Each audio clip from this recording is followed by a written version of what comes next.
Сәлем достар, бүгін біздер Қазақстан Республикасының картасын қалдық заттардан жасадық. Мысалғы алатын болсақ, елордамыз Астана қаласы Бәйтерек орналасқан. Бәйтеректі қалдық картадан жасадым. Папам балық жегенді жақсы көреді. Қалған балықтарды мен Орал қаласына жапсырдым.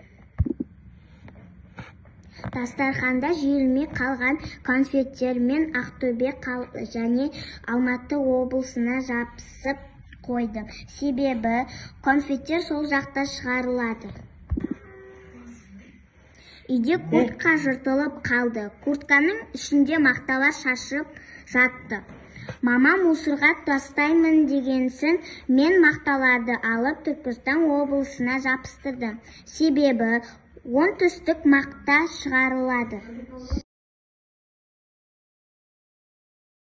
Шемешкінің қалдықтарын мен Шығыс Қазақстанға жапсырдым. Себебі Өскемен қаласында күнбағыс өседі.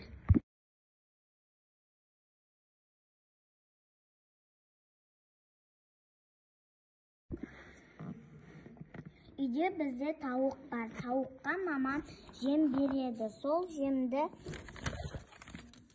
алдымда Қостанай облысына жапсырдым. Себебі Қостанайда бидай шығарады.